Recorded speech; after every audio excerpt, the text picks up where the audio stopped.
A'udzu billahi minasy syaithanir rajim. Bismillahirrahmanirrahim.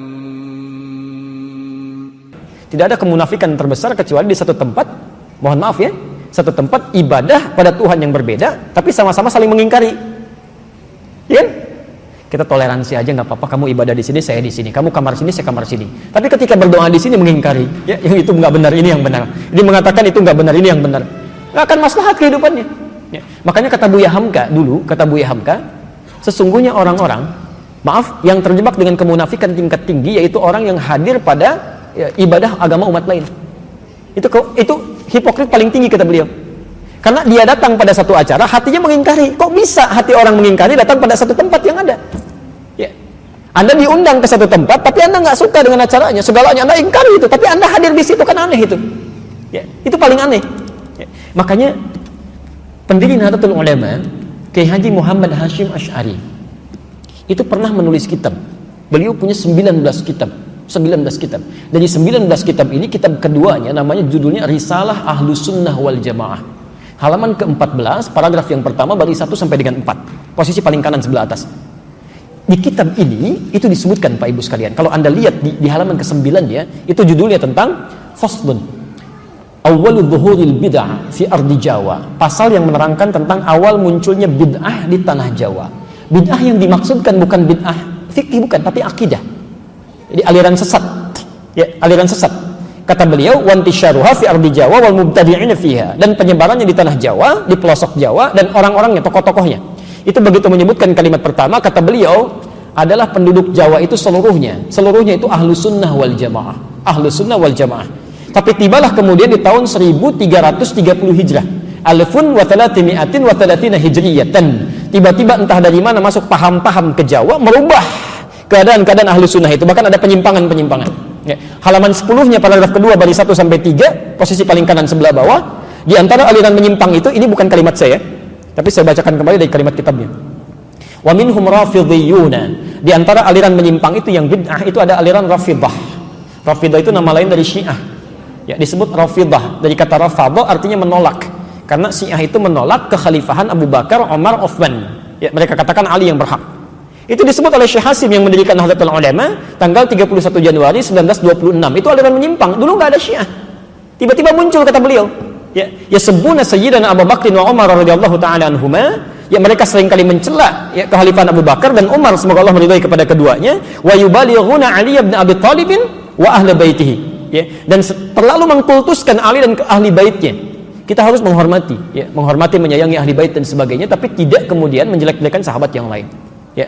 Tapi yang menarik di halaman 14, Masya Allah, Anda bisa pastikan, kata beliau, bahkan ditemukan ada orang-orang ya, yang ikut-ikutan ilal kanais. Maaf ya, ke gereja. Kanais itu jamak dari kanisah, ke gereja. Jadi tahun 1330 itu sudah ada yang ikut-ikutan. Ya.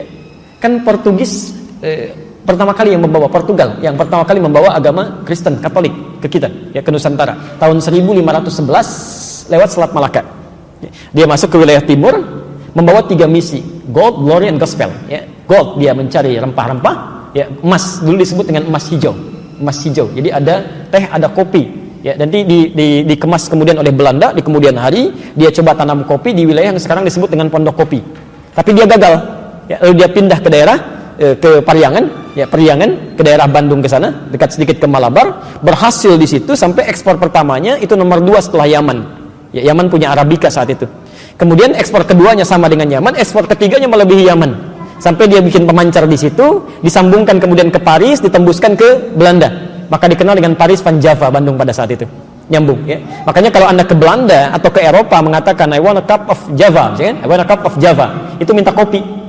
Blender kopi sampai sekarang ada, ya. Sebagian ini diambil dari Pagar Alam yang Palembang di sana, ya. Makanya Anda akan temukan, dan biasanya itu kopinya Robusta, daerah-daerah sana, diambil dari sana, ya. Itu saya baca. Jadi di kakak kami waktu ke Leiden itu tadi tentang kopi, kita diskusi, bawa, ya, sampaikan. Nah, itu poin-poin yang hadir ke kita. Saya sambungkan dulu. Kenapa nyampe ke kopi? Jadi Portugal bawa itu gold, glory, dia mencari ekspansi penjajahan, gospel, dia bawa kepercayaan dia, Injil, ya. Dia datang kemudian dia sebarkan. Apa yang pertama dilakukan itu bangun tempat ibadah. Dalam bahasa Latin, bahasa Portugis disebut dengan igreja namanya. Igreja. Lisan orang kita kan kadang suka menyingkat ya, merubah berdasarkan perjalanan waktu. Igreja menjadi gereja. Di gereja itu bukan bahasa Indonesia. Dari bahasa Latin asalnya igreja. Bagaimana cara ibadahnya? Pertama mereka datang ke situ itu 2 hari setelah orang Islam ibadah. Di orang Islam umumnya hari Jumat mereka ke masjid. 2 hari setelah itu mereka berangkat ke gereja. Ya. Nah, cara menyembah orang-orang Katolik nih sampai sekarang itu nggak langsung menyembah Tuhannya lewat perantara. Jadi kalau mau ditebus dosanya datang kepada Bapa, gitu kan? Minta pengakuan dosa dan sebagainya. Disebut dengan Santo.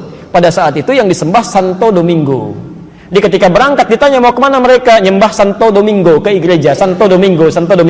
Lisan orang kita senang menyingkat. Santo Domingo menjadi Minggu sampai hari ini. Tidak pakai O.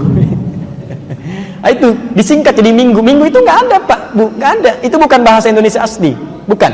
Ya, dulu Ahad, semua mengatakan Ahad. Ya, Santo Domingo disingkat jadi Minggu. Orang kita kan senang menyingkat, bahkan kadang jauh ya. Saya kalau sejak di Timur Tengah olahraga, misal kita main bola, itu kalau ada Abdurrahman, orang Arab panggil Abdurrahman, ta'alina wazzi'. Abdurrahman sini oper bagi. Orang kita enggak. Man oper. Ali li dia di. Domingo, minggu. Hadirlah sampai hari ini. Di masa tahun 1330 Hijrah berkembang itu, Kiai Haji Hasyim Asy'ari memberikan fatwa, tidak boleh ikut-ikutan masuk ke gereja.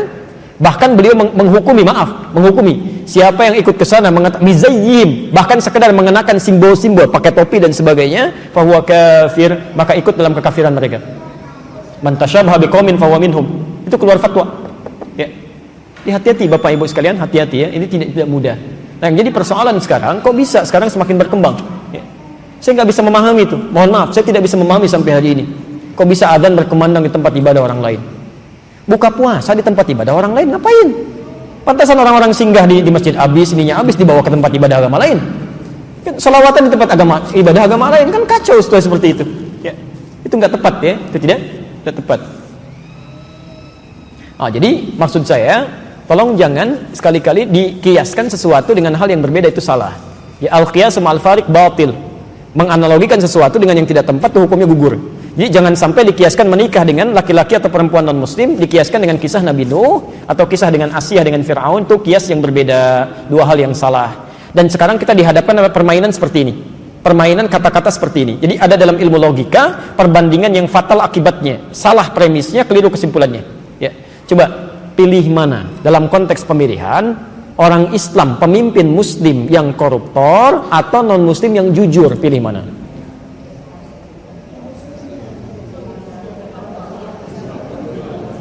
Kan? Pelan-pelan. Itu nggak ada jawabannya.